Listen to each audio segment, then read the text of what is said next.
Every day in life, civilian life, somewhere at some time, somebody does something that is on the level of, above and beyond what a person would normally do. And to recognize those people is so very important. And our society doesn't do that, even though we have someone in a community that we know and that performs some act above what we would normally expect of that individual. The community or the state itself generally does not recognize that. And for the Medal of Honor Society and the Foundation to take this project on, and then we select people from every state, or at least they have an opportunity to be selected from every state, to me is very meaningful. And I enjoy coming here and witnessing what they did and reading their stories.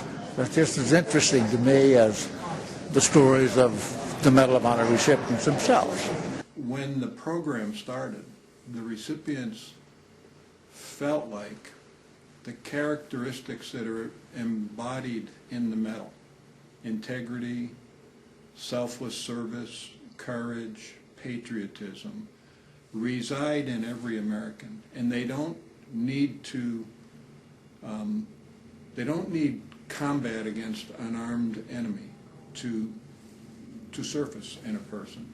So their desire is to recognize people who demonstrate significant acts of valor. You just spoke with Connor Stotts, who when he was 17 years old went into the ocean and pulled 3 people out of a riptide, saved their lives.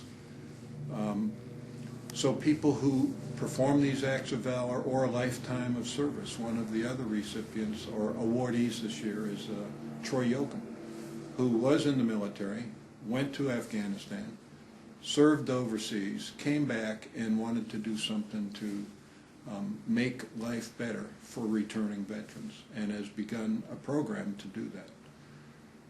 The recipients believe that by promoting these awards, by recognizing people, normal people, who do extraordinary things, that they can demonstrate to a larger population across America the fact that everyone has the ability within them, when confronted with tough choices and tough situations, to do extraordinary and even heroic things.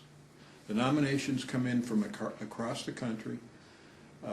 Anyone can nominate someone else. They come from families, they come from communities, they come from schools, they come from businesses. More than 200 people were nominated for citizen honors this year. The recipients then screen and review all of the nominations in a multi-tiered panel. First, they try and go through all the nominations and select the 20 most deserving. Then another panel of recipients looks at those 20 nominations and selects the 3 that will be honored. The best way to define the criteria you're looking for are demonstrating service, selfless service, patriotism, courage, integrity. So in the 2 categories, which are acts of valor or acts of service, you look at the people being nominated and you say, how significant is the act that's being described, and how and where in that act or in that write-up do we see any of those characteristics of the medal.